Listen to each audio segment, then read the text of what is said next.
Disclaimer video melody story world 760 channel पर प्रकाशित सामग्री सूचकांक में कौन मनोरंजन के उद्देश्य से बनाई गई है और इसका उद्देश्य किसी को भी किसी भी तरह से नुकसान पहुंचाना नहीं है। अगर आप वीडियो में व्यक्ति किसी भी सामग्री टिप्पणी या विचारों से आहत है तो कृपया संपर्क करें। मैं आश्वस्त कर सकता हूं कि मेरी कोई भी सामग्री किसी की भावनाओं, विश्वास हो या दर्शन को ठेस पहुंचाने के इरादे से नहीं बनाई गई है। अगर यह फिर भी आपको किसी भी तरह से प्रभावित करती है तो ये पूरी तरह से सहयोग होगा। मेरा किसी भी मामले में आपको नुकसान पहुंचाने का इरादा नहीं है, या अगर मैं कुछ भूल गया हूं तो कृपया इस गलती मानकर मुझे बताएं। मैं जानकारी को ठीक से अपडेट करने के लिए आवश्यक कदम उठाऊंगा। अंत में यह वशीकरण मेरा अपना है और कानूनी रूप से नहीं लिखा गया है। इसमें खामियां हो सकती है और इसलिए इसे किसी भी कानूनी मामले में अदालत में पुनः प्रस्तुत नहीं किया जा सकता है। Thank you for your support. Please watch the video, give your feedback and subscribe I if you like my content. Chapter 11 अमानिका फिर मेहता परिवार से टकराए। अब तक आपने पढ़ा कि मार्था के बार बार कहने पर नताशा देवांश को बहुत सारे मैसेज करती है, मगर देवांश किसी का जवाब नहीं देता। अब आगे अनामिका को हमेशा से लगता था कि उस रात अस्पताल में जो आग लगी थी वह अपने आप नहीं लगी थी। अचानक से बारिश वाली रात में इतनी बड़ी आग लग गई कि सब कुछ राख हो गया। हमेशा इसमें एक पॉसिबिलिटी हो सकती है कि किसी ने वह आग जानबूझकर लगाई थी। आदेश बोला, बॉस, अगर मुझे सचमुच पता चला ना कि किसी ने जानबूझकर वो आग लगाई थी और उसकी वजह से आपको मेहता परिवार में इतनी सारी मुश्किलें झेलनी पड़ी तो मैं इतनी आसानी से उन्हें नहीं छोड़ूंगा।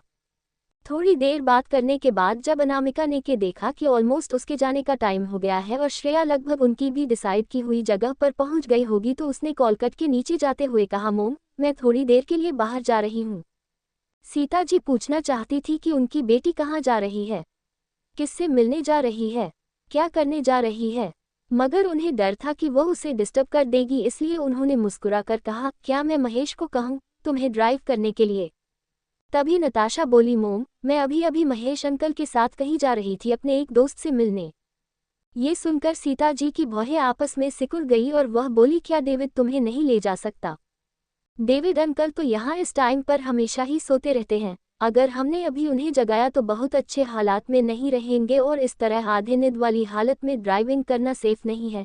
नताशा बोली और फिर समझने का नाटक करते हुए अनामिका को देखकर बोली, अनु, अगर तुम्हें कोई अर्जेंट काम है तो मैं अपनी फ्रेंड को फ़ोन करके उसके साथ मिलना कैंसिल कर दे सकती हूँ। उसके बाद महेश अंकल तुम्हें ले जाएंगे। उसकी कोई ज़रूरत नहीं है, मेरे पास ड्राइविंग लाइसेंस है, मैं कार चला सकती हूँ। लेकिन तभी अनामिका को याद आया कि जिस दिन उसे लेने के लिए महेश अंकल आए थे तो वह रोल्स रॉयस बुरी तरह से डैमेज हो गई थी, इसलिए उसने पूछा, क्या और कोई गाड़ी है घर में? सीता जी ने जवाब दिया, ऑफ कोर्स, हमारे पास बहुत सारी गाड़ियां हैं। पहले ड्राइवर अंकल के साथ गैरेज में जाओ और जो चाहिए वह तुम ड्राइविंग के लिए चूज कर सकती हो, कोई भी एक। अनामिका सरप्राइज हो गई। सीताजी ने इंटरकॉम से डायरेक्टर महेश अंकल को कनेक्ट किया और कहा, महेश यहाँ आओ और अनु को गैरेज में लेकर जाओ। वह गैरेज लगभग 2 फ्लोर्स में था और वहां पर बहुत तरह की लिमिटेड एडिशंस गाड़ियां रखी हुई थी, अलग अलग कलर्स में। मेरे परिवार करता क्या है?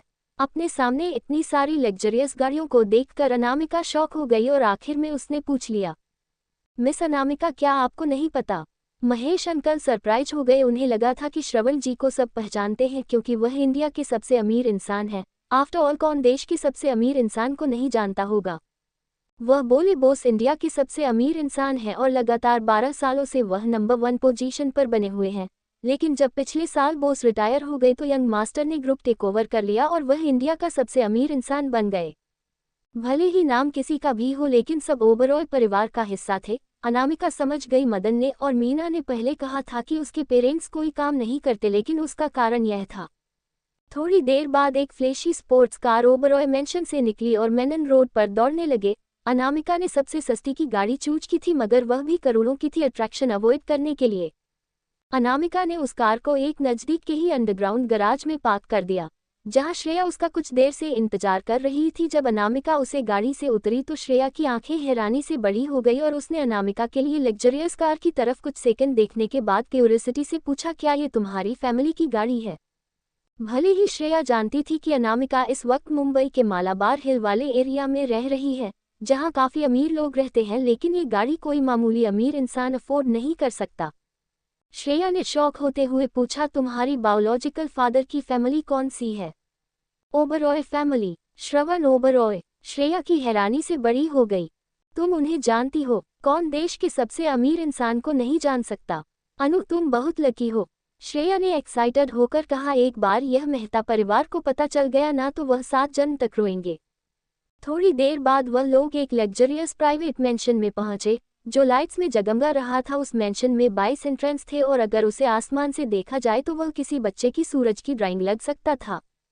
वहां पर हर एक गाड़ी अलग अलग एंट्रेंस से इंटर हुई और अलग अलग गराज में जाकर रुकी और पार्किंग करने के बाद सब लोग अपने अपने एलिवेटर से प्राइवेट रूम में पहुंचे। इस प्रक्रिया के दौरान कोई भी दूसरे गेस्ट को नहीं देख सकता था और प्रोग्राम खत्म होने के बाद भी कोई उनसे नहीं मिल सकता था। यहाँ की प्राइवेसी और सिक्योरिटी की वजह से ही यहाँ की एंट्री टिकट की डिमांड बहुत हाई थी, लेकिन श्रेया जो देसाई परिवार की प्रिंसेस थी उसके लिए टिकट कोई बड़ी बात नहीं थी और उसके अलावा वह और अनामिका यहाँ रेगुलर आते जाते थे। पार्किंग के बाद उन्होंने तीसरे फ्लोर की प्राइवेट रूम के लिए एलिवेटर लिया, जो पूरी तरह से ड्रिंक और स्नैक से भरा हुआ था। वहीं दूसरी तरफ नताशा ऐसी जगह पर पहले ही बार आई थी। अगर उसकी एक अच्छी दोस्त उसे गाइड नहीं कर रही होती तो उसे पता ही नहीं चलता कि बाहर कैसे जाना है। यह एक गॉर्जियस प्राइवेट मेंशन था जो सचमुच एक अंडरग्राउंड ऑप्शन हाउस। नायरा, तुम ऐसी जगह के बारे में कैसे जानती हो? नताशा ने अपनी बेस्ट फ्रेंड नायरा खन्ना को बताया था कि दोपहर में कि उसे नहीं पता कि उसे बीमार देवेंद्र जी को क्या गिफ्ट देना है, तो नायरा ने ही उसे यहाँ आने का सॉल्यूशन दिया। मैं यहाँ अपने भाई के साथ कई बार आई हूँ। यहाँ पर बहुत सारी रेयर और प्रेशियस चीज़ मिलती है, बस तुम रुको और इंतजार करो कि देवेंद्र जी को पसंद का कुछ मिलता है या नहीं। अगर तुम्हें वैसे कुछ मिल गया तो उसे खरीदकर उन्हें दे देना, वह डेफिनेटली बहुत खुश होंगे। नायरा भी एक अमीर परिवार से थी, इसलिए उसे लगा कि देवेंद्र जी को नॉर्मल लग्जरियस चीज़ पसंद होगी, लेकिन उनके ऊपर इम्प्रेशन जमाने के लिए यहाँ ऑक्शन से चीज़ खरीदना ज़्यादा बेहतर होगा, जो मार्केट में नहीं अवेलेबल होती। हम और कोई क्यों नहीं दिख रहे? नताशा कंफ्यूज हो गई। यहाँ पर सब प्राइवेट रूम है। इस हाल में टोटल 32 रूम से टोटल जो पूर्व सर्कल में है और स्टेज मिडिल में, लेकिन कोई भी स्टेज का होस्ट नहीं करेगा। ऑक्शन ऑटोमेटिक होगा। क्या तुम्हें पता है हर रूम में एक बड़ी ग्लास वॉल है, जिससे हम आसानी से ऑप्शन आइटम्स को देख सकते हैं। हम बाहर तो सब कुछ देख सकते हैं, लेकिन बाहर वाला कोई हमें अंदर नहीं देख सकता।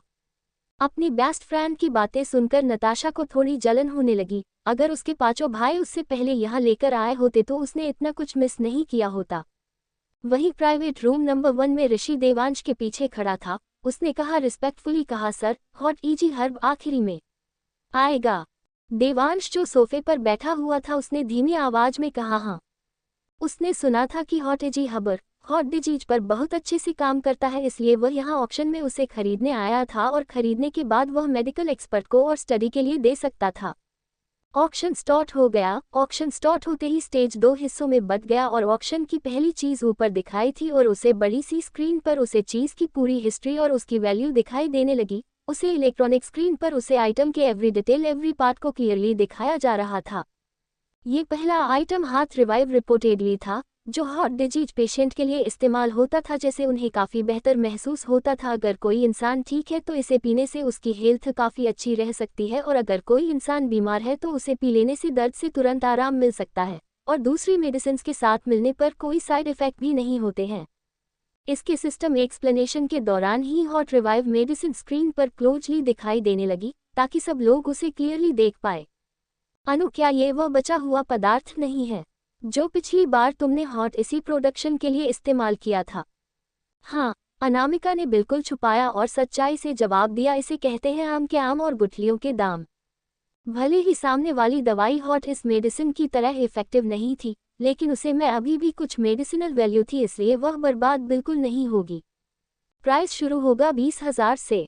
प्राइस देखकर श्रेया हैरान हो गई और बोली, सिर्फ बचे हुए छोटे से सामान के भी 20,000? वॉल के सामने 3 बटन थे जिन पर लेवल लगे थे 10,000, 50,000 और 1,00,000 के। दूसरे शब्दों में सबसे मिनिमम बोली 10,000 रुपये के लगाई जा सकती थी। श्रेया सामने ऑक्शन में चल रही दवाई के बढ़ते हुए दाम को देख रही थी। काफ़ी सारी बिल्डिंग के बाद उसे दवाई की कीमत ऑलरेडी 2 लाख तक पहुंच गई थी। नताशा, ये काफ़ी अच्छा है, तुम इसे खरीद कर देवेंद्र जी के लिए शुभ बना सकती हो। यह उनकी हेल्थ के लिए काफ़ी अच्छा होगा और वह समझ जाएंगे कि तुम बहुत अच्छी लड़की हो और उन्हें बहुत पसंद भी आएगा। नताशा भी ये खरीदना चाहती थी, लेकिन दूसरे लोग उसे खरीदने के लिए काफ़ी ऊंची बोली लग रहे थे।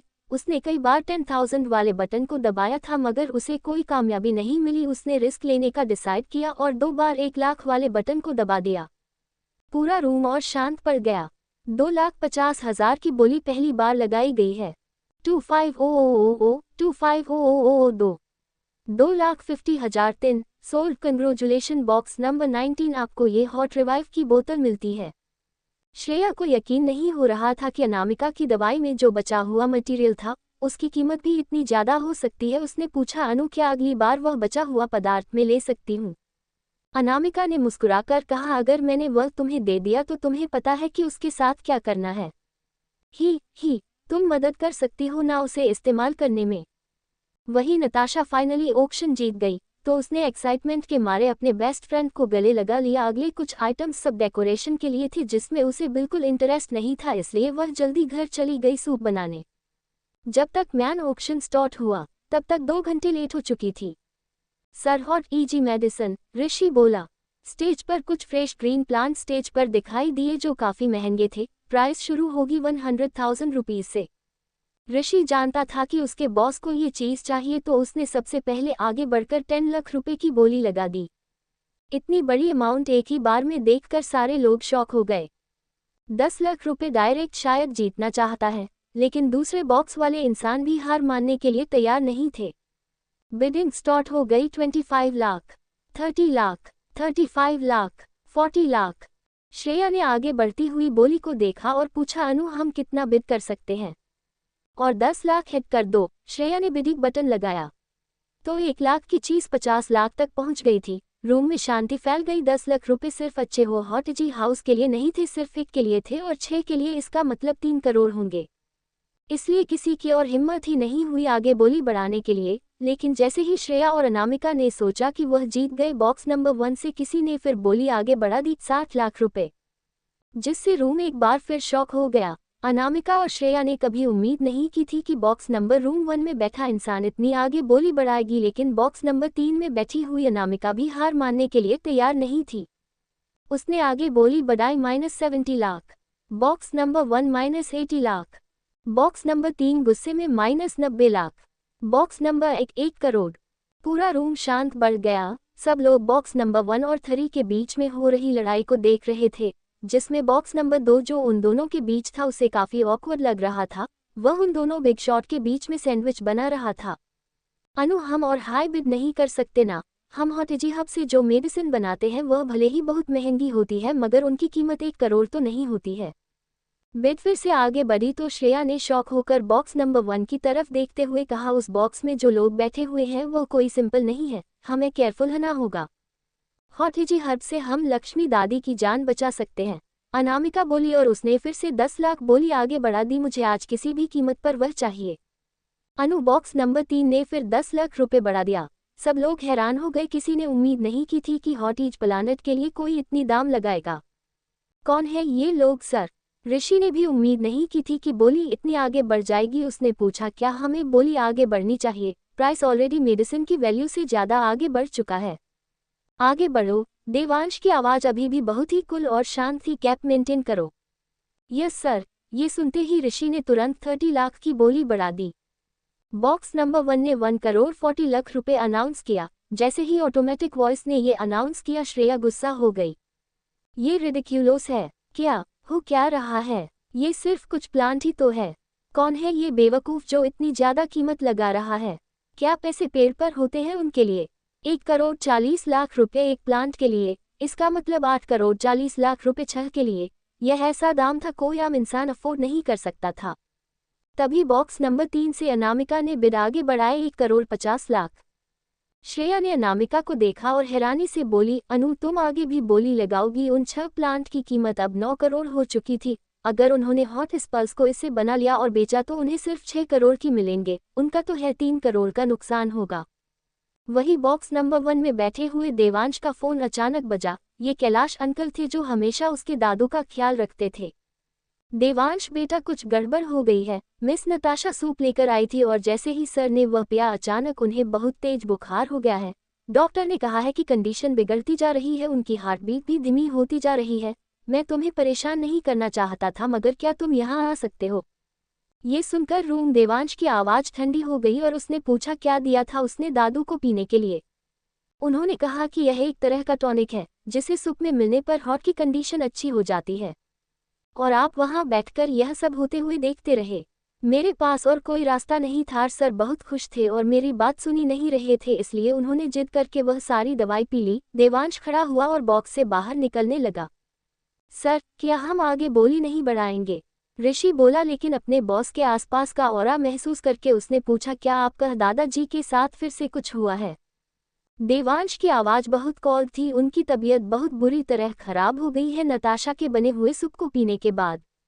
मिस्टर नताशा ने सूप बनाना कब सीखा? और यह सब कब हुआ? वह कब उनसे मिलने चली गई? ऋषि ने देवांश को फॉलो करते हुए कहा, क्या हमें मिस अनामिका को फोन करके बताना चाहिए, अगर उन्हें एक बार देखने के लिए?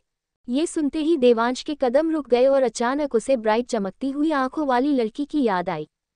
आखिरी बार मिस अनामिका ने ही बिग बॉस को वापस ठीक किया था। सर, आपको अभी मिस अनामिका को इन्फॉर्म करना चाहिए, क्यों ना आप उसे कॉल कर ले। देवांश ने उसे एक नज़र देखा और अपना फोन निकाला।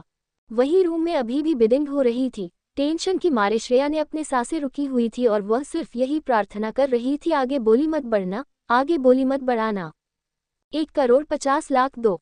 अनामिका की नज़र ग्लास वॉल से बॉक्स नंबर 1 पर गई। वह लोग आगे बोली क्यों नहीं बढ़ा रहे हैं? 1,50,00,000 3 और सोल्ड। ये, श्रेया ने एक्साइटमेंट में अनामिका को गले लगाते हुए कहा, हम जीत गए, हम जीत गए। उन्हें यकीन नहीं हो रहा था कि बॉक्स नंबर 1 ने आगे बोली नहीं बढ़ाई। कंग्रेचुलेशन बॉक्स नंबर 3, आज आप लोगों ने 6 हाथ हिजी हॉक जीते हैं। अनु, हम फाइनली जीत गए। श्रेया इतनी खुश थी कि वह खुशी के मारे उछल रही थी। ठीक उसी वक्त अनामिका का फोन कुछ बार वाइब्रेट हुआ। उसने अपना फोन निकाल कर देखा तो कोई अननोन नंबर था। कॉल उठाते ही दूसरी तरफ से एक गहरी और डिप आवाज आई, मैं बोल रहा हूं देवांश सिंघानिया। आगे कहानी में क्या होगा जानने के लिए पढ़ते रहिए और कमेंट और लाइक जरूर कीजिए। CH12 अनामिका को फिर देवेंद्र जी को बचाना है। अब तक आपने पढ़ा कि अनामिका अपने दोस्त श्रेया के साथ ऑप्शन में पहुंचती है, वही देवांश भी उसी चीज को खरीदने के लिए वहां पहुंचता है, लेकिन अचानक देवेंद्र जी की तबीयत खराब हो जाती है। अब आगे, अनामिका ने अपना फोन अपने कान के पास लाया तो दूसरी तरफ से डिप और मैग्नेटिक आवाज सुनाई थी, मेरे दादू की तबीयत फिर से खराब हो गई है, आपकी मदद की जरूरत है। अनामिका कंफ्यूज हो गई। देवेंद्र जी की हालत तो ठीक होनी चाहिए, फिर से गलत क्या हुआ? कहाँ हो तुम? इस वक्त देवांश के बाद बहुत ही लो और काफी कैप्टिव थी, मैं तुम्हें पिक कर लेता हूँ।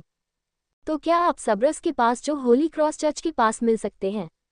होली क्रॉस चर्च इस मेंशन से ज्यादा दूरी पर नहीं था, अगर वह कुछ शर्ट कर इस्तेमाल करे तो अनामिका वहां जल्दी पहुंच सकती थी। देवेंद्र हैरान हो गया। एक पुरानी बिल्डिंग थी जो 80 में बनाई गई थी, अब वहां पर कोई भी प्रे नहीं करता था और वह लगभग खंडहर होने वाली थी। ये लड़की वहां क्या कर रही है? कॉल कट करने के बाद अनामिका श्रेया से बोली, मुझे तुम्हारी मदद की जरूरत है, तुम मुझे होली क्रॉस चर्च ले चलो, मुझे कुछ काम है। ऑलराइट। श्रेया जानती थी कि अनामिका को बहुत कम होते हैं, इसलिए उसने आगे न पूछते हुए कहा, मैं तुम्हारा सामान बाद में भेज दूंगी। यहाँ पर बहुत सारे अभी भी काम थे, इसलिए अनामिका ने हाँ में सर हिलाते हुए कहा, ओके।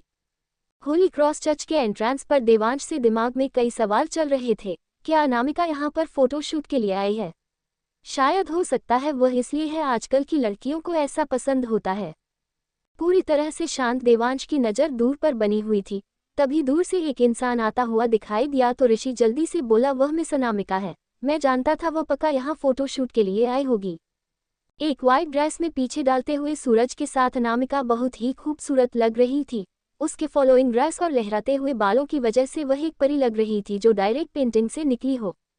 एक पल के लिए ऋषि की भी आंखें उस पर जम गई। अनामिका के वहां पहुंचते ही उसने कोटेसी के तौर पर दरवाजा खोलते हुए कहा, मिस अनामिका प्लीज अंदर बैठें। मिश्का ने बैक सीट पर बैठे हुए आदमी की तरफ देखा और उसके बगल में बैठते हुए बोली, देवेंद्र जी कैसे हैं? देवांश अभी भी अनामिका की प्रेजेंस से मेमोरीज था और उसने जवाब दिया, कोई उनके लिए कोई सूप लेकर आया था जो उन्होंने पी लिया और वह अभी सर्जरी में है।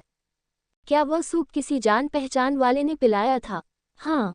अनामिका को कल देवेंद्र जी की हालत याद आ गई। अगर उन्होंने कोई सूप भी पिया था तो उनकी हालत इतनी नहीं बिगड़नी चाहिए थी, पक्का उस सूप में कुछ गड़बड़ होगी। मिस अनामिका, अगर आप बुरा ना माने तो मैं एक बात पूछूं? आप कितनी साल की हैं? ऋषि ने रियरव्यू मिरर में देखते हुए पूछा, आप अभी भी हाई स्कूल में होगी है ना?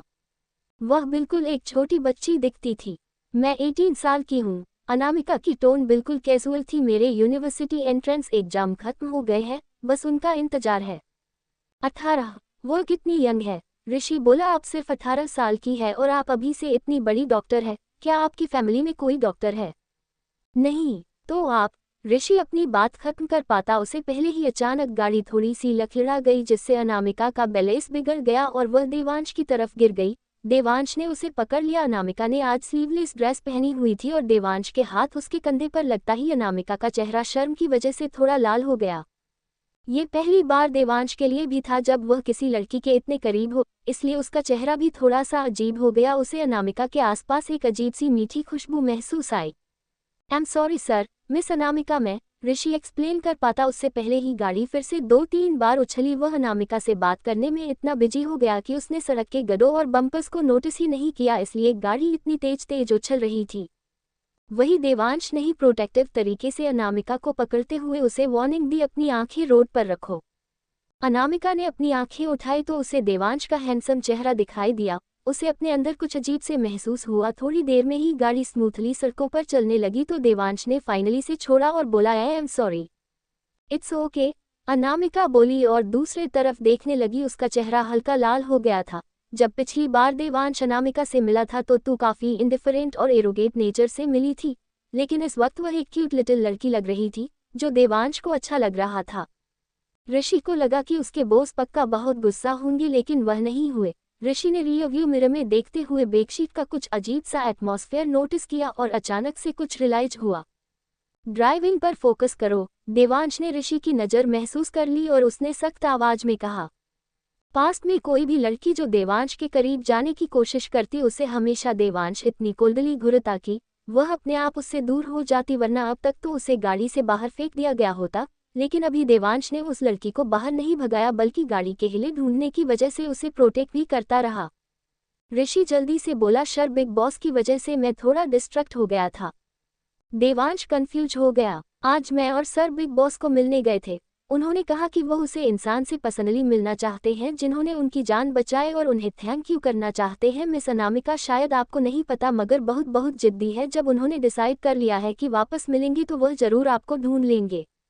इतना कहकर ऋषि ने देवांश की तरफ देखकर बोला, सर मुझे डर है कि बिग बॉस मिस अनामिका की लाइफ डिस्टर्ब कर सकेंगे। क्या हम मिस अनामिका को उनसे मिलने का टाइम शेड्यूल कर सकते हैं, जिसमें वह जाकर उन्हें दवाइयाँ के बारे में अच्छे से समझा दे और उन्हें दवाइयाँ न लेने के खतरे के बारे में भी बता दे। मिस अनामिका डॉक्टर है तो बिग बॉस पक्का उनकी बात सुनेंगे। क्या हम ऐसा कर सकते हैं मिस अनामिका? देवांश ने अनामिका से पूछा। ओके, अनामिका ने हाँ में सर हिलाया, क्योंकि उसे डर था कि अगर वह लोगों उसे ढूंढना है तो शायद कोई प्रॉब्लम हो सकती है। अगर उन्हें होश आ गया तो मैं डायरेक्ट उनसे जाकर मिलूंगी, अगर वह भी बेहोश हो तो किसी और दिन जाकर मिल लेंगे। ऑलराइट। देवांश की नज़र उसके चेहरे पर थी और फिर उसने अपने फ़ोन की तरफ देखते हुए कहा, अगर हम टाइम शेड्यूल करने वाले हैं तो क्या मैं आपको व्हाट्सएप पर ऐड कर सकता हूँ? सर, जब ऋषि ने अपने बॉस को पहली बार किसी लड़की का नंबर व्हाट्सएप पर ऐड करते हुए देखा तो वह अपने एक्साइटमेंट कंट्रोल नहीं कर पा रहा था। जब आपके पास टाइम होगा तो आप मुझे एड्रेस भेज दीजिएगा, मैं आऊँगा आपको पिक करने के लिए, देवांश ने काफ़ी जेंटल टोन में कहा। ओके। वही सिटी हॉस्पिटल के ऑपरेशन रूम के एंट्रेंस पर कैलाश अंकल काफ़ी बेचैन थे और बार बार ऑपरेशन रूम की तरफ देखे जा रहे थे। देवेंद्र जी को अंदर ले जाएगा हुए 1 घंटा हो गया था और लाइट अभी भी चल रही थी। ठीक उसी वक्त एलिवेटर का दरवाजा खुला और देवांश और अनामिका एक साथ बाहर आए। उन दोनों के ही पास आउटस्टैंडिंग लुक और वेल मेंटेन फिगर था, जिससे वो परफेक्ट मैच लग रहे थे। देवांश बाबा, कैलाश जी ने देवांश के बगल में उस यंग लड़कियों का नोटिस किया, जिसे वह थोड़े हैरान हो गए, मगर उन्होंने उसे बारे में कुछ नहीं पूछा और बोले, सर को अंदर ले गए हुए 1 घंटा हो गया है। डॉक्टर ने क्या कहा? उनकी सिचुएशन बिल्कुल अच्छी नहीं है। कैलाश जी बहुत निराश थे। उनके मन में बस एक ही ख्याल आ रहा था कि काश उन्होंने देवेंद्र जी को सूप नहीं पीने दिया होता। जो सूप था वह यहाँ लेकर आइए, मिस कपूर देखेंगी। ओके। हैरान कैलाश अंकल वह सूप लेकर आए। अनामिका ने चम्मच की मदद से सूप में पने वाले इंग्रेडिएंट्स को देखा, तब उसे रियलाइज हुआ कि यह एक हॉट नरिशमेंट सूप है, लेकिन यह सूप उसके जैसे टेस्ट नहीं कर रहा है। जब अनामिका ने उसे खुशबू केयरफुल सूंघी तब उसे एक जानी पहचानी खुशबू उसके अंदर महसूस हुई। क्या इसके अंदर हॉट रिवाइव है? अनामिका ने कैलाश जी की तरफ देखा, उसके आगे की क्यूरोसिटी से चमक रही थी। कैलाश हैरान हो गए, मगर जल्दी से उन्होंने जवाब दिया, जो इंसान ये सूप लेकर आया था उन्होंने कहा था, और हॉट रिवाइव हॉट के लिए अच्छा होता है और उसमें कोई साइड इफेक्ट नहीं होते। आप ठीक कह रहे हैं। अनामिका को पता चल गया कि प्रॉब्लम क्या है और वह बोली, मगर देवेंद्र जी इस वक्त बहुत कमजोर है, इसलिए ये सूप उनके ऊपर उल्टा काम कर गया है। तो इसका मतलब प्रॉब्लम सूप में नहीं बल्कि सर के फिजिकल कंडीशन में थी। कैलाश जी अनामिका की इंटेलिजेंस से हैरान हो गए। सिर्फ एक बार सूप की खुशबू से ही उसने पता लगा लिया कि प्रॉब्लम क्या है। ठीक उसी वक्त ऑपरेशन का दरवाजा तेजी से खुला और एक नस तोड़ते हुए बाहर आए। मिस्टर सिंघानिया, अच्छी बात है आप आ गए।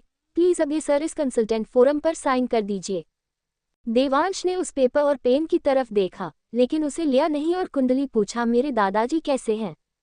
उनकी हाल ठीक नहीं है। प्लीज सर, हम भरोसा कीजिए, हम अपनी पूरी कोशिश करेंगे उन्हें बचाने की। प्लीज आप इसे जल्दी साइन कीजिए। देवांश ने अनामिका की तरफ देखा और पूछा, तुम्हें क्या लगता है? देवेंद्र जी की कंडीशन इतनी भी बुरी नहीं है। अनामिका समझ गई कि वह लोग सर्जरी फॉर्म क्यों साइन करवा रहे हैं और उसने टाइम चेक करते कहा, मेरा इंतजार कीजिए। उसने अपना बैग देवांश को दे दिया, जिसने आसानी से लिए भी लिया। अनामिका जाने लगी तो सब लोग हैरान हो गए। देवांश, बाबा ये लड़की है कौन? कैलाश हैरान हो गए। क्यों? देवांश उसके बैग को पकड़कर खड़ा है। क्या ऑपरेशन रूम सामने नहीं है? मिस अनामिका उस तरफ क्यों जा रही है? ऋषि भी कंफ्यूज हो गया। मिस्टर सिंघानिया, आपके दादाजी की कंडीशन बहुत सीरियस है, प्लीज जल्दी से डिसीजन लीजिए। वह नर्स जल्दी में थी, उसे नहीं पता था कि अनामिका क्या कर रही है, मगर उसे डर था कि ट्रीटमेंट में देर हो जाएगी। अनामिका राघव के ऑफिस में गई और उसके बाद वहां से उसने एक्यूपंक्चर की चीजें लेकर नर्स उसे सर्जिकल क्लॉथ्स दिलाने के लिए कहा। सर, ये लड़की? नर्स हैरान हो गई। कौन है ये पागल? ये छोटी सी लड़की इतनी बुरे पेशेंट की ऑपरेशन करेगी? जैसा वह कह रही है वैसा करो। देवांश की बातों से अनामिका को बहुत बड़ा सपोर्ट मिला, और जो भी कहे बस उसके इंस्ट्रक्शन फॉलो करना। देवांश की बातें वह न समझ गई और उसने आगे कुछ नहीं कहा और वह तुरंत अनामिका को लेकर वहां से गई। सर, जाकर ऑब्जर्वेशन रूम में वेट करते हैं, एटलीस्ट वहां से देख पाएंगे कि सर्जरी कैसे चल रही है। ऑलराइट। देवांश अनामिका का बैग पकड़े आगे चलने लगा। वही ऑपरेशन रूम में जैसे ही डॉक्टर विजय ने अनामिका को देखा, उन्होंने एक राहत की सांस ली। उन्होंने जल्दी से उसे मैनन पोजीशन दे दी। आखिरी बार जब उन्होंने उसकी मेडिकल स्किल्स को देखा था तब से ही वो उसकी काफी रिस्पेक्ट करते थे। वहां खड़ी सारी नर्सेस हैरान हो गई। क्या ये लड़की सचमुच इतनी अच्छी एबिलिटी रखती है? क्या कल हॉस्पिटल में जो अफेयर फैली हुई थी वह सच है? क्या यही वह लड़की थी जिसे देवेंद्र जी की पहले जान बचाई? अगर ऐसा है तो इसमें कोई हैरानी की बात नहीं है। After all heart specialist doctor Vijay भी उसके सामने फेल हो गए। अनामिका ने सारी सर्जरी खत्म की, मगर देवेंद्र जी की सांस अभी भी धीमी चल रही थी और ज्यादा ठीक नहीं दिख रही थी। मिस अनामिका, अब हमें क्या करना चाहिए? बाकी सारे डॉक्टर को समझ नहीं आ रहा था। वह लोग इतने सालों से मेडिसिन प्रैक्टिस कर रहे थे और उन्होंने कई सारी कंडीशंस देखी थी, मगर देवेंद्र जी की सिचुएशन में वह लोग हमेशा हेल्पलेस हो जाते थे। रुके, अनामिका ने ये कहा तो सारे डॉक्टर बिल्कुल नहीं माने। देवेंद्र जी की सांस धीमी होती जा रही है और हमें इंतजार करना है किस चीज का? यह अभी रेस्क्यू का सबसे मुश्किल टाइम है, हर एक सेकंड बहुत कीमती है। अनामिका को बिना किसी इमोशन के ऑपरेशन टेबल के सामने खड़ा देखकर सारे डॉक्टर पैनिक करने लगे। आगे कहानी में क्या होगा जानने के लिए पढ़ते रहिए और कमेंट और लाइक जरूर कीजिए। अनामिका फिर मेहता परिवार से टकराए। अब तक आपने पढ़ा कि देवेंद्र जी की तबीयत दोबारा खराब हो जाने पर देवांश अनामिका को अपने साथ लेकर हॉस्पिटल पहुंचता है। अब आगे अगर आपसे हैंडल नहीं हो रहा है तो आपको डॉक्टर विजय को आगे जाना देना चाहिए। तुम अभी छोटी हो, शायद तुम्हें ऐसी सिचुएशन देख नहीं थी। डा विजय, प्लीज आप आगे जाइए, हम हाथ पर हाथ रखे नहीं बैठ सकते और तुम नहीं कर सकती। किसने कहा मैं नहीं कर सकती? आखिर में अनामिका ने अपनी आंखें उठाकर देखा जिसमें काफी कॉन्फिडेंस था। वह डॉक्टर जो अब तक बोल रहा था हैरान हो गया और बोला, अगर तुम्हें आता है तो करो। देवेंद्र जी की सांसें धीमी पड़ती जा रही थी और वेंटिलेटर अलार्म तेजी से बढ़ता जा रहा था। अलार्म को सुनकर अनामिका ने बहुत आराम से अपना नीडल केस को ओपन किया। सब लोग हैरान हो गए, क्या करने वाली है ये लड़की? क्या यह एक्यूपंक्चर इस्तेमाल करेगी? यह एक ऑपरेशन टेबल है, क्या तुम सीरियस हो यहाँ पर एक्यूपंक्चर इस्तेमाल करने को लेकर? पेशेंट क्रिटिकल कंडीशन में है, वही ये बर्दाश्त नहीं कर पाएंगे। अगर तुम्हें नहीं आता है तो साइड हट जाओ और टाइम वेस्ट मत करो। अनामिका ने किसी भी बात पर ध्यान नहीं दिया और अपनी सिल्वर नीडल्स देवेंद्र जी के सर, होठ और हाथों पर चुभने लगी। सारी नस बहुत डर गई थी। इस लड़की में बहुत हिम्मत है, तुम अपनी यह फालतू काम बाहर करो। फाइनली एक डॉक्टर को बर्दाश्त नहीं हुआ तो आगे आने लगा। तभी डॉक्टर विजय ने उसे डांटे हुए कहा, बस करो। तभी एक उसी नर्स ने कहा, मिस्टर सिंघानिया ने कहा है कि हमें उनकी बात माननी होगी। ये देवांश का ऑर्डर है। ये सुनते ही सारे डॉक्टर जो गुस्से में थे वह भी चुप हो गए और आखिर में बोले, फाइन, तुम हैंडल करो। अनामिका ने नीडल्स देवेंद्र जी के प्रेशर पॉइंट पर चुभाई गई और कुछ टाइम में ही देवेंद्र जी के मुंह से थोड़ा खून निकला। सब लोग हैरान हो गए, यहाँ तक कि ऑब्जर्वेशन रूम में कैलाश जी भी थोड़ा पैनिक हो गए और बोले, सर क्या ठीक है? वह उनकी सिचुएशन और बिगड़ता जा रही है, अचानक उनके खून क्यों निकाला? लेकिन खून निकलते ही देवेंद्र जी की कंडीशन धीरे धीरे नॉर्मल होने लगी और वेंटिलेटर से अलार्म बजाना बंद हो गया। सारे डॉक्टर शॉक में अनामिका की तरफ देखने लगे। नीडल को निकालने का वक्त हो गया है तो निकालते हुए वह कैजुअली बोली, वह ठीक है, उन्हें उनके रूम में वापस ले जाओ। सारे डॉक्टर काफी कॉम्प्लेक्स इमोशन के साथ उसे देखने लगे। अगर आप लोगों ने अपनी सो-कॉल्ड सर्जरी करके उनकी हालत को खराब नहीं किया होता तो कुछ ही नीडल से उनका काम हो गया होता है। अनामिका ने उनके शरीर से सारी नीडल्स निकाली और उन्हें चेक करके आखिरी बम फोड़ते हुए वहां से निकल गई। सब लोग हैरान थे, लेकिन डॉक्टर विजय को सबसे पहले उसकी बातों का मतलब समझ में आया और अनामिका के प्रक्रिया को याद करते हुए फाइनली बोले, ब्रिलियंट, तो सब ऐसे हुआ। उन्होंने एक्यूपंक्चर सीखा था और उन्हें अनामिका का मेथड समझ में आ गया, लेकिन बाकी डॉक्टर को समझ नहीं आया तो उन्होंने पूछा, डॉक्टर विजय क्या आपको समझ में आया? हमें भी बताए उसने ऐसा कैसे किया। सर, मिस अनामिका, वह ऋषि इतना शॉक था वह अपना सेंटेंस भी कंप्लीट नहीं कर पाया। वह किस तरह की इंसान है? जो बीमारी इतने सारे डॉक्टर मिलकर नहीं ठीक कर पाए वह उसने सिर्फ कुछ चीजों से कर दिया। क्या बाकी डॉक्टर बेकार है या फिर वह कुछ ज्यादा ही अच्छी है? अनामिका ऑपरेशन रूम से बाहर आई तो उसे सामने से देवांश आता हुआ दिखाई दिया, जिसके कंधे पर अभी भी उसका बैग था। अनामिका जल्दी में थी इसलिए उसने अपना बैग देवांश को पकड़ा दिया। उसने उम्मीद नहीं की थी कि उसका बैग अभी भी देवांश के पास होगा। देवेंद्र जी को कल होश आ जाएगा। अगले मंथ के लिए उन्हें ओवर एक्टिव अवॉइड करना होगी और आज की तरह कोई न्यूट्रिशन शॉप नहीं, अनामिका बोली। समझ गया, और बाहर खड़ी की तरफ देखते हुए उसने कहा, प्लीज आप मेरे साथ डिनर पर चलिए। उसकी कोई जरूरत नहीं है, मुझे घर जाना है। अब तक शाम के 7:30 चुके थे। अनामिका ने अपना बैग लिया और फोन चेक किया तो जैसा कि उम्मीद थी उसकी मॉम के 2 मिस कॉल थे। अनामिका ने तुरंत नहीं कॉल करते हुए कहा, सॉरी माँ, मैं बिजी थी। देवांश ने फोन पर बात करते हुए अनामिका को देखा। उसकी आंखें चमक रही थी और उसका एक एक्स्ट्रा ऑर्डिनरी ऑरा है और फैमिली से बात करते हुए उसकी आवाज में एक अलग से सॉफ्टनेस थी। बिल्कुल, मैं अभी घर आ रही हूँ, बाय। उसके कॉल करते ही देवांश धीरे से बोला, मैं आपके घर छोड़ देता हूँ, बस मुझे एमराल्ड पार्क ड्रॉप कर दीजिए। मैंने वहाँ के अंडरग्राउंड गैराज में गाड़ी पार्क की है। एमराल्ड पार्क वह पार्किंग तो अभी भी अंडर कंस्ट्रक्शन है और पब्लिक के लिए ओपन नहीं किया गया, तो अनामिका की गाड़ी वहाँ क्यों है? और वह होली क्रॉस चर्च के पास कर क्या रही थी? देवांश के लिए उसके सामने खड़ी लड़की एक मिस्ट्री थी जिसे कोई नहीं समझ सकता था। मुझे पहले इसे वापस लौटना है। अनामिका ने बिना और राघव से पूछे उसके एक पंचर इक्विपमेंट ले लिए थे, इसलिए उसे राघव को वापस करना था जो अभी भी ऑफिस में था। एक्यूपंक्चर टूल्स लौटने के बाद अनामिका जब ऑफिस से बाहर आई तो लक्ष्मी दादी के वार्ड के पास होकर गुजरी और खुद को रोक नहीं पाए और उसने अंदर देखा। रूम के अंदर लक्ष्मी दादी अभी भी बेहोश थी और उनके हाथ में इन ड्रिप लगी हुई थी। अचानक अनामिका को अपने बचपन का एक सीन याद आ गया, जब इसी तरह एक दिन वह दोपहर को घर आई और लक्ष्मी दादी सो रही थी जिससे वह काफी डर गई थी। तभी अनामिका का ध्यान किसी की आवाज से टूटा। जब उसने पीछे मुड़कर देखा कि कौन उसे आवाज लग रहा है तो उसे मदन और मीना दिखाई दिए।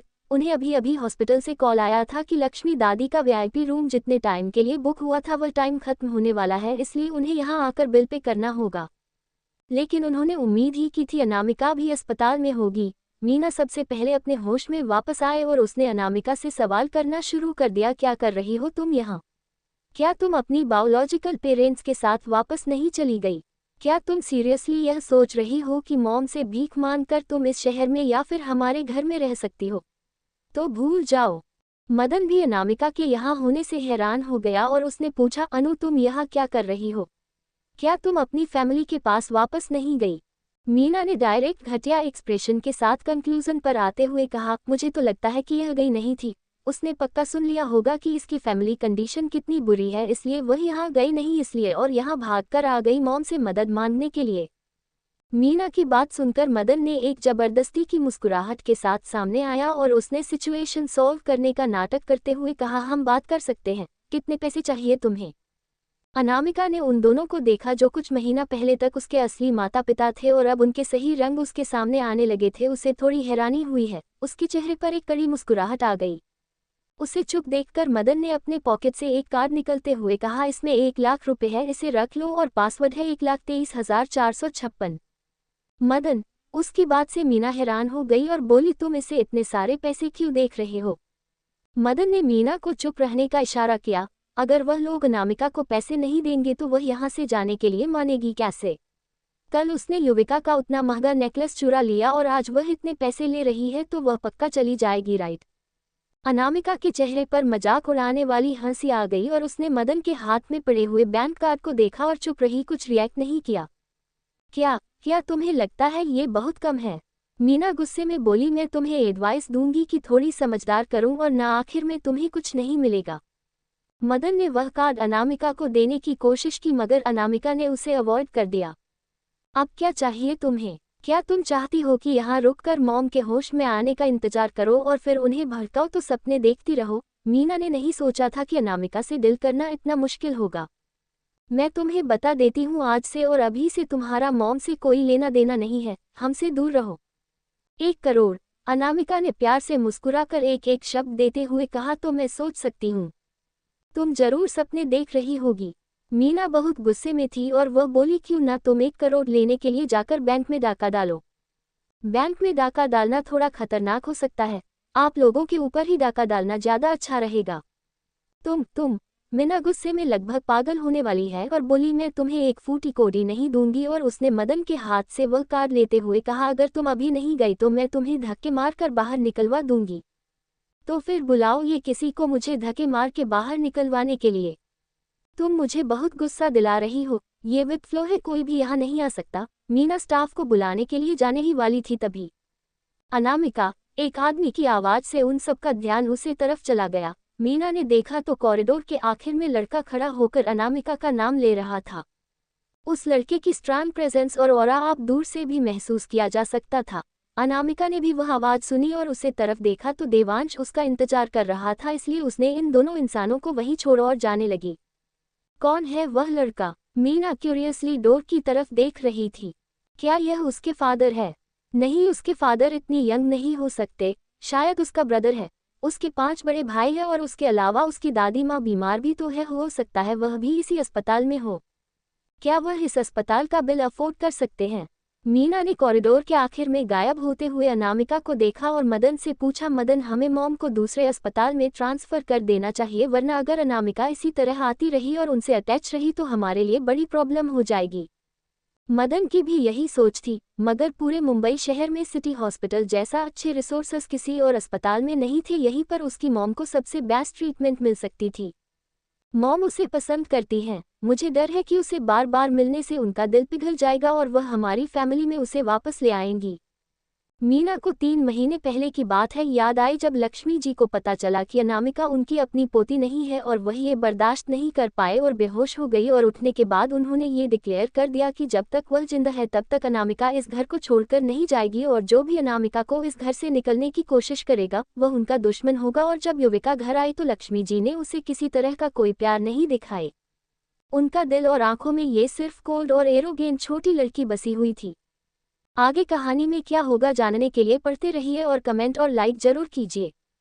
राघव का गुस्सा। अब तक आपने पढ़ा कि अनामिका हॉस्पिटल जाकर देवेंद्र जी की जान एक बार फिर बचा लेती है और जब वह लक्ष्मी दादी को देखने गई तो उसे वहां पर फिर से मेहता परिवार मिल जाता है। अब आगे युविका को प्रोटेक्ट करने के लिए और अनामिका को जल्द से जल्द उसका परिवार ढूंढकर उसे वापस भेजने के लिए बिना लक्ष्मी दादी के जाने उन दोनों ने मिलकर अनामिका की इन्फॉर्मेशन फैमिली सर्च साइट पर डाल दी। एक दिन अनामिका की फैमिली ने फाइनली उन्हें फ़ोन किया और कहा कि वह उसे घर ले जाना चाहते हैं। जब लक्ष्मी दादी को इस बारे में पता चला तो वह इतना शॉक हो गई कि उन्हें हॉस्पिटलाइज करना पड़ा और उनके घर में न होने का फायदा उठाकर अनामिका को फाइनली उन्होंने मेहता परिवार से निकाल दिया। मॉम अपनी बड़ी उम्र में कुछ ठीक है सोच समझ नहीं पा रही है, वह अपनी पोती के बजाय किसी स्ट्रेंजर से अच्छे से बिहेव करती है। मीना ने कंप्लेन की अभी मुझे बस इस बार की चिंता है कि अगर अनामिका गई नहीं और उसके दिमाग में कुछ गलत ख्याल आए तो, जैसे कि युविका के साथ समर्थ परमार के लिए लड़ने से तो। परमार परिवार मेहता परिवार से काफी ज्यादा अमीर था। समर्थ उनकी नज़र में एक काइंड और सेंसिबल इंसान था और जो युविका के साथ बहुत अच्छे से बिहेव करता था। न सिर्फ युविका खूबसूरत है बल्कि लोगों के सामने वह अपनी जेंटल और काइंड पर्सनैलिटी ही रखती थी जिसकी वजह से उसने समर्थ का दिल जीत लिया था। मदन हमने जाकर डॉक्टर राघव से बात करनी चाहिए और ट्रांसफर पोजीशन के बारे में। हमारे पास और कोई रास्ता नहीं है। मदन ने एक गहरी सांस छोड़ी। चलो चलते हैं। अनामिका देवांश के पास पहुंची और उसके पीछे चलते हुए अपने हाथ में पकड़े फोन से एक एक करके ईमेल का जवाब देने लगी। वह दोपहर में ऑप्शन के लिए गई थी और अब उसने देवेंद्र जी की सर्जरी की है, इसलिए इतने टाइम में बहुत सारी ईमेल्स आए थे जिसे उसने जवाब नहीं दिया था। ठीक उसी वक्त कोई व्हीलचेयर से वहां से जा रहा था जो लगभग अनामिका से टकराने ही वाला था। ये देखकर देवांश ने तुरंत उसे अपनी साइड खींचा और बोला संभाल के। अनामिका ने रिएक्ट किया, उसका चेहरा फिर से लाल पड़ गया था। गाड़ी में देवांश ने नोटिस किया कि अनामिका कुछ और सोच ही रही है तो उसने गाड़ी रुकवाते हुए कहा मेरे लिए थोड़ी देर इंतजार करो। वह गाड़ी से उतरा और एक बेकरी शॉप में चला गया और थोड़ी देर बाद ही बहुत सारे बॉक्स लेकर बाहर आया। उसके अंदर कुछ स्नैक्स थे, केक, ब्रेड, दूध, मिल्क शेक और क्यूट क्यूट दिखने वाली कैंडी। लड़कियों को ऐसे ही चीज पसंद होती है। देवांश ने वह चीजें उसे दी। इतने लंबे टाइम तक ऑपरेटिंग रूम में रहने की वजह से उसे पक्का भूख लगी होगी। अपने सामने खाना देखकर अनामिका कुछ कहने वाली थी तभी देवांश ने आगे झुककर मिल्क शेक का बोतल खोलते हुए उसके सामने किया। अनामिका बोली मुझे भूख नहीं लगी है, खाना खा लो। देवांश ने उसे मिल्क शेक दे दिया तो अनामिका ने मजबूरी में वह मिल्क शेक लिया और उसके कुछ शिप लिए। वह काफी मीठा था। वहीं दूसरी तरफ हॉस्पिटल में डॉक्टर राघव आपका मतलब क्या है कि अप्रूवल डिनाया हो गया है? मीना डॉक्टर राघव के पास पहुंची ट्रांसफर की बात करने के लिए, जिसे सुनते ही उसका फेस ठंड हो गया। उनकी जैसी ही कंडीशन है उन्हें इसी अस्पताल में रहना चाहिए। क्या यहाँ कोई और अच्छा हॉस्पिटल नहीं है? मदन ने पूछ लिया। सिटी हॉस्पिटल पूरे शहर में सबसे अच्छा है, हम जानते हैं। कोई भी सिटी हॉस्पिटल के मेडिकल स्टैंडर्ड देख सकता है, लेकिन मदन अपनी बात खत्म कर पाता उससे पहले ही मीना ने उसे बीच में रोकते हुए कहा डॉक्टर राघव हमारे पास कोई और रास्ता नहीं है। अगर हमने अपनी मॉम को जल्दी ट्रांसफर नहीं किया तो हमें डर है कि कोई उन्हें डिस्टर्ब करता रहेगा और उनकी रिकवरी में डिस्टर्बेंस होगी। राघव ने कोल्डली उनकी तरफ देखा। क्या ये औरत अनामिका के बारे में बात कर रही है? उसे पता है कि अनामिका ने कितना कुछ किया है मेहता परिवार के लिए और बदले में इन लोगों ने क्या किया उसके साथ। राघव ने कोल्डली पूछा अगर आप लोगों को सचमुच उनकी जान की फिक्र होती तो आप लोग तभी आ गए होते जब नर्स ने आप लोगों को फोन किया था। सुबह 9 बजे आप लोग अब क्यों आ रहे हैं?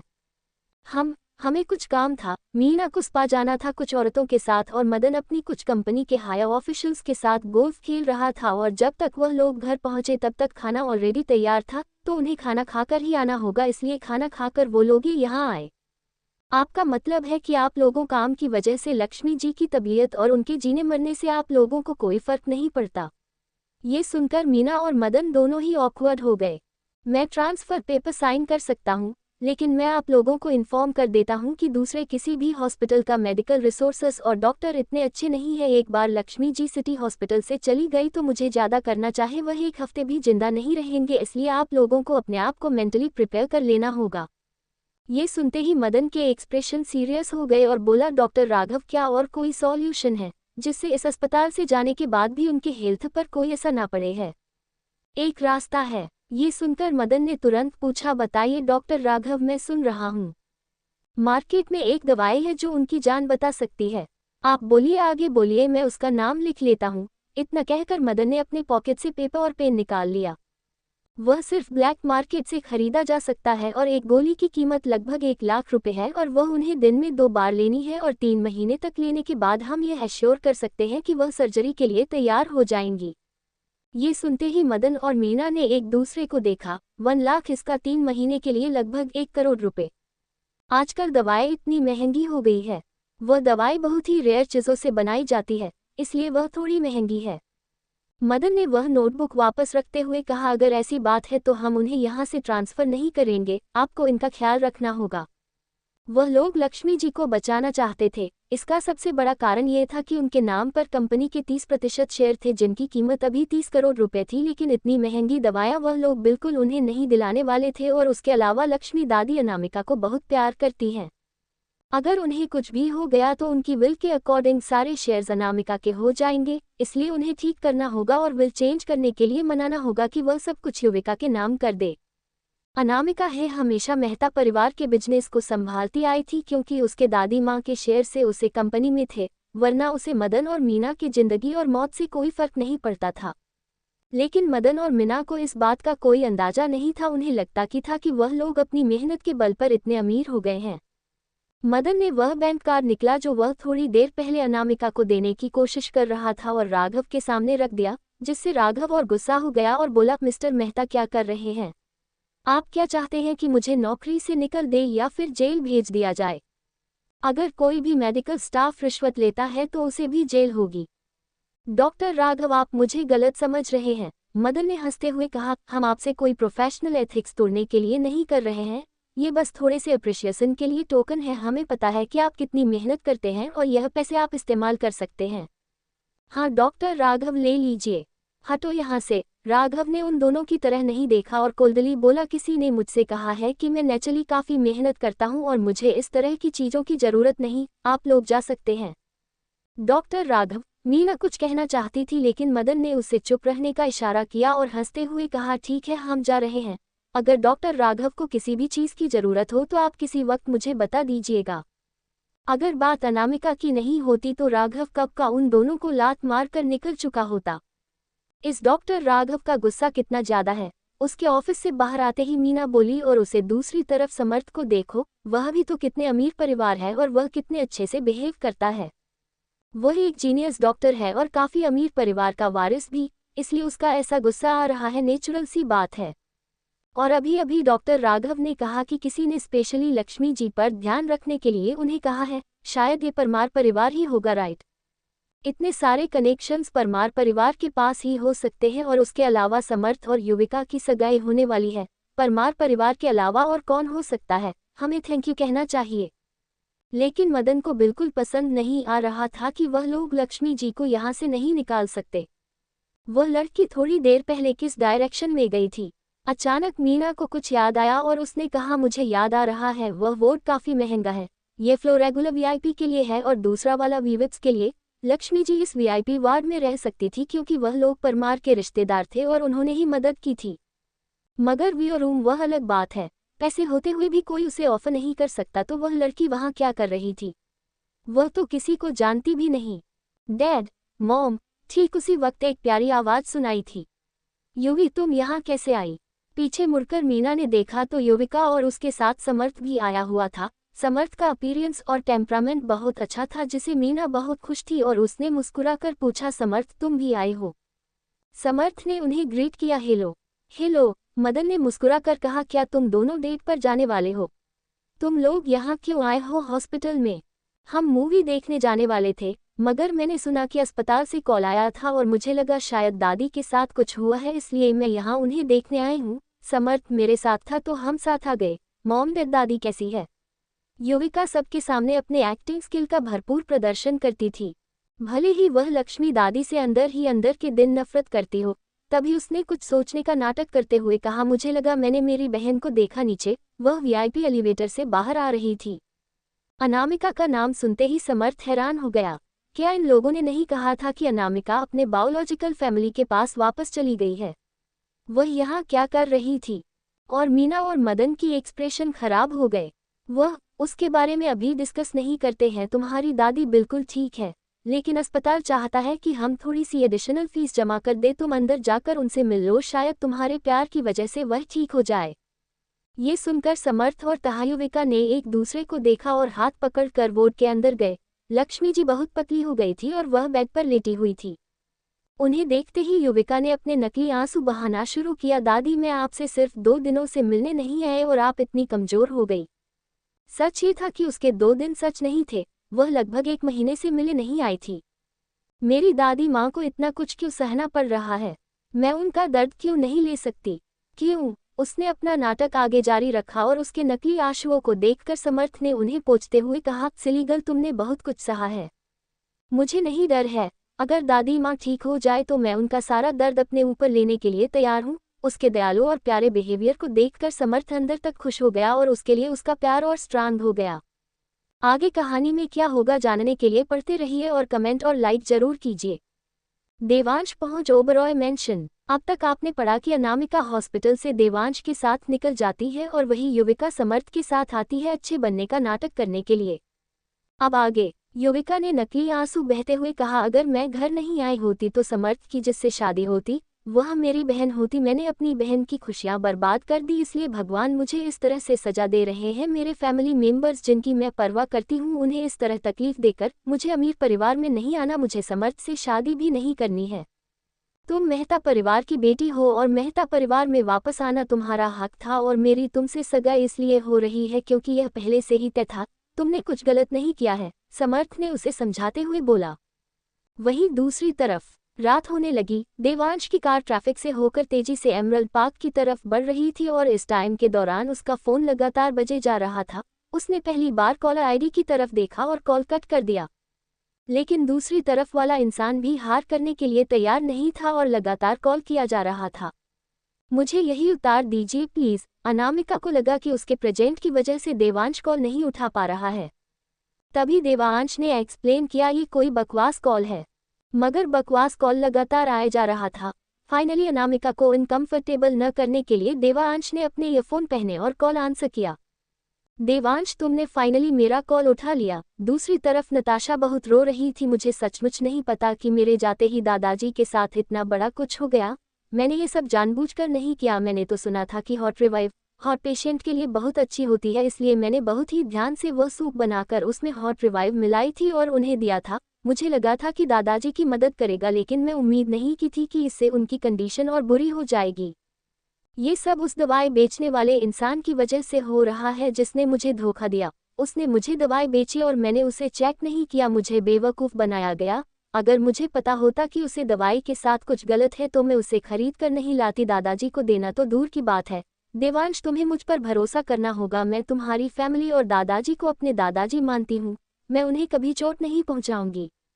हो गया तुम्हारा। देवांश के पास उसकी बकवास सुनने का वक्त नहीं था, इसलिए उसकी बात खत्म होते ही उसने कॉल कर दिया। अपने ईयरफोन्स निकले और ड्राइविंग करने लगा और उसने अपनी आंखों के कोने से अनामिका को देखा जो ऑकवर्डली वहां बैठी हुई थी। तो उसने पूछा, क्या हुआ? वह सामने वाला इंसान बहुत तेज रो रहा है। मैं सुन सकती थी। अनामिका नहीं जानती थी कि सामने वाला इंसान क्यों रो रहा था, मगर उसे उस इंसान पर काफी दया रही थी। जिस इंसान ने मेरे दादाजी को हर्ट किया था उसने माफी मांगने के लिए कॉल किया था, देवांश ने सॉफ्टली एक्सप्लेन किया।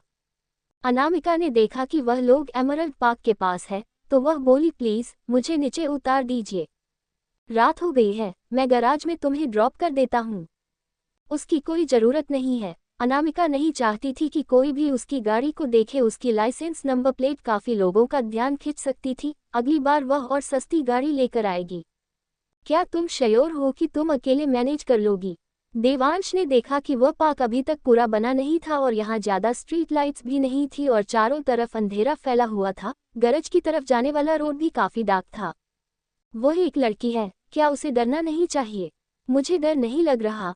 अनामिका के आसपास का कुल औरा है, उसे कोई फर्क नहीं पड़ता था। उसने इससे भी बुरे सिचुएशन फेस किए हैं और वह भी कई बार। वह अपनी सीट बेल्ट खोलने लगी।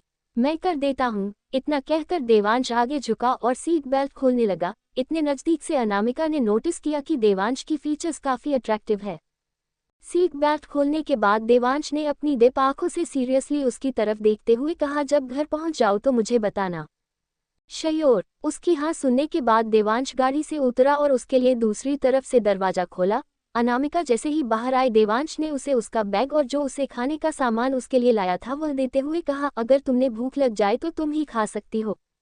अनामिका माना के करने ही वाली थी, मगर उसकी आंखों का लुक देखकर उसने वह सारी चीज लेने की सोची, लेकिन अगले ही सेकंड उसकी उंगलियां गलती से देवांश के हाथ से छू गई और इस सॉफ्ट टच की वजह से उसका दिल तेजी से धड़कने लगा। उसे कुछ अजीब सा लगा, लेकिन उसने जल्दी से खुद को शांत कर लिया और वहां से मुड़कर जाने लगी। तभी देवांश ने सॉफ्टली उसका नाम लिया, अनामिका। हाँ। अनामिका ने पीछे मुड़कर देखा तो देवांश बोला, वह लड़की जिसने कॉल किया था वह मेरी गर्लफ्रेंड नहीं है। अनामिका कंफ्यूज हो गई, वह बस मुझे माफो मांग रही थी, मैं उसे ठीक से नहीं जानता। अनामिका ने कंफ्यूजन में कहा, ओके, और फिर मन ही मन बोली, इससे मेरा क्या लेना देना है, संभाल कर जाना। देवांश की आवाज बहुत ही शांत थी, और तुम्हें डर लगी तो तुम मुझे कॉल कर लेना, उसकी कोई जरूरत नहीं है, बोलकर अनामिका वहां से जाने लगी। जब अनामिका उसकी नजरों से ओझल हो गई तो देवांश फाइनली अपनी गाड़ी में वापस आया और उसके दिमाग में बार बार अनामिका का वह मासूम चेहरा याद आ रहा था जिस पर हमेशा कोल्ड एक्सप्रेशन होते हैं। अनामिका अभी पार्किंग में पहुंची थी तभी उसके फोन पर कॉल आया, देवांश की तरफ से। क्या तुम्हें गाड़ी मिल गई? अनामिका को यह थोड़ा फनी लगा और बोली, अभी अभी मिली है, आप अभी तक गए नहीं। मैं इंतजार कर रहा हूं तुम्हारे साथ जाने का। उसकी कोई जरूरत नहीं है, मैं एग्जिट नंबर 2 से जा रही हूँ।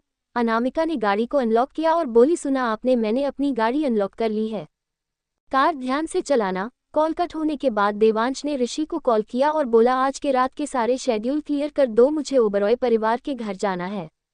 जैसे ही ऋषि ने ये सुना वह एक्साइटेड हो गया और बोला, सर क्या आप आज के इंसिडेंट की वजह से मिस नताशा के साथ को सेटल करने जा रहे हो? उनका कोई बड़ा इंटेंशन नहीं था, मैं कुछ बुरा नहीं करूंगा। तो क्या आप फाइनली बिग बॉस के अच्छे इंटेंशन समझ गए और आप मिस नताशा के साथ उनसे मिलने के लिए अस्पताल जाना चाहते हैं? बिग बॉस बहुत खुश होंगे। देवांश ने दूर तक देखते हुए धीमी आवाज में कहा, मुझे मिस्टर और मिसेस ओबरॉय से मिलना है। क्या आपने फाइनल डिसाइड कर लिया कि आपको ओबरॉय परिवार की बेटी से शादी करनी है? जैसे ही ऋषि ने अपनी बात खत्म की वह दूसरी तरफ से अपने बॉस का गुस्सा महसूस कर सकता था।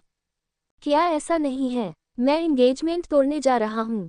एंगेजमेंट तोड़ने? ऋषि का चेहरा पीला पड़ गया और वह बोला, सर आप मजाक नहीं ना कर रहे हैं? देवांश की आवाज से बिल्कुल नहीं लग रहा था कि वह मजाक कर रहा है। ऋषि ने नर्वस होकर थूक निकलते हुए कहा, सर आपका और मिस नताशा की शादी बड़ों ने तय की है। अगर आज आपने उसे कैंसिल कर दिया तो यह ओबरॉय परिवार की बेइज्जती होगी और यह ओबरॉय परिवार और सिंघानिया परिवार के सालों पुराने दोस्ती के रिश्ते को खराब कर देगा। यही सबसे बड़ी प्रॉब्लम थी। देवांश शांत था और चुपचाप गाड़ी की खिड़की से बाहर ट्रैफिक को देख रहा था। सर मैं जानता हूं कि आपको मिस नताशा पसंद नहीं है और सच कहूं तो मुझे भी वह बिल्कुल पसंद नहीं है। वह काफ़ी दो चेहरे वाली लड़की है और उसके कंपैरिजन में तो मुझे मिस अनामिका बहुत ज़्यादा अच्छी लगती है। लेकिन ये बात आपके और मिस नताशा के बीच की नहीं है, ये दो बड़े परिवारों की बात है, परिवार और सिंघानिया परिवार। इस वक्त देवेंद्र जी हॉस्पिटल बेड पर बीमार पड़े थे, इसलिए वह किसी भी कीमत पर देवांश को ये सब करने से रोकना चाहता था। इसलिए उसने आखिरी कोशिश करते हुए कहा, सर क्या आप दोबारा सोच सकते हैं? उसकी सारी बातें सुन लेने के बाद दूसरी तरफ से देवांश ने बिना किसी एक्सप्रेशन के कहा, गिफ्ट रेडी कर लो, हमारी आज ही जा रहे हैं। सर, ऋषि समझ गया कि उसके बॉस ने मन बना लिया है, कोई उन्हें नहीं रोक सकता, मगर फिर भी उसने हिम्मत जुटाकर कहा, सर भले ही आपको ओबरॉय परिवार से कोई नफरत पड़ता हो, नहीं, कम से कम आप ओबरॉय परिवार की छोटी बेटी प्रियांश ओबरॉय के साथ अपनी दोस्ती के बारे में या फिर मिस नताशा या फिर कम से कम अपने दादाजी के बारे में सोच लीजिए। न सिर्फ वह अपने परपोते का मुंह नहीं देख पाएंगे बल्कि ओबरॉय परिवार और सिंघानिया परिवार के बीच के रिश्ते भी खराब हो जाएंगे और उन्हें बातों से पलटने वाला कहा जाएगी। वह इतना सब कुछ कैसे बर्दाश्त करेंगे? लेकिन देवांश ने फिर भी अपना फैसला नहीं बदला। ऋषि समझ गया कि अगर उसने कुछ बोला तो उसी की खैर नहीं होगी। वह काफ़ी हेल्पलेस फील कर रहा था। उसके बॉस की शादी कोई और डिसाइड नहीं कर सकता था और अगर उसे दादाजी ने भी और कोशिश की तो पक्का उल्टा ही होगा। और इसमें सबसे बड़ी गलती नताशा की है। आज की उसकी बिहेवियर की वजह से उसके बॉस इतना गुस्सा हो गए हैं कि वह होने वाले सगाई को तोड़ना चाहते हैं। अभी दादाजी को मत बताना, जब वह ठीक हो जाएंगे उन्हें खुद बताऊंगा। क्या उसके बॉस का मतलब यह है कि सब कुछ हो जाने के बाद देवेंद्र जी तक ये खबर पहुंचे? लेकिन इतनी बड़ी दो परिवारों के बीच रिश्ता टूटने वाली बात आपकी तरफ है, लेकिन और जब देवेंद्र जी को पता चलेगा तो वह बहुत गुस्सा होंगे। इस वक्त बस एक ही उम्मीद की जा सकती है कि यह खबर जल्दी ना फैले, वरना इस वक्त देवेंद्र जी की हालत ऐसी नहीं है कि वह और शौक बर्दाश्त कर पाए। वही ओबरॉय मैंशन में श्रवण जी और सीता जी शांति से अनामिका के आने का इंतजार कर रहे थे और उसके आते ही उन्होंने उसे डाइनिंग टेबल पर बिठाकर खाना खिलाना शुरू कर दिया। देवेंद्र जी के इंसिडेंट की वजह से रो रो कर नताशा का आंखें लाल हो गई थी। इसलिए वह नीचे नहीं आई थी और उसने झूठ बोल दिया कि उसने खाना खा लिया है और अपने रूम में छुपी हुई थी। उसे डर था कि इस बारे में उसके पेरेंट्स को पता चलेगा तो वह लोग नाराज होंगे। दिन के बाद आमिका ने थोड़ी देर अपने पेरेंट्स से बात की और फिर अपने रूम में ऊपर चली गई बात लेने के लिए। श्रवण जी और सीता जी सोफे पर बैठकर बात ही कर रहे थे। तभी एक सर्वेंट ने जल्दी से आकर कहा, सर, मैडम देवांश सर आए हुए हैं। वह सर्वेंट थोड़ा पैनिक कर रहा था क्योंकि देवांश सिंघानिया बहुत ही बड़ा नाम था। उसे लोग कोल्ड हार्टेड और रुथलेस कहते थे। न सिर्फ वह नौकर, बाकी सारे सर्वेंट स्वीट डरे हुए थे। श्रवण जी और सीता जी ने एक दूसरे की तरफ देखा। देवांश, वो क्यों आया है?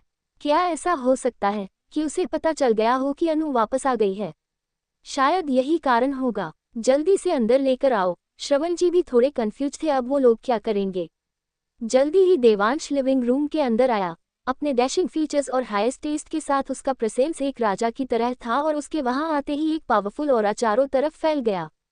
आगे कहानी में क्या होगा जानने के लिए पढ़ते रहिए और कमेंट और लाइक जरूर कीजिए।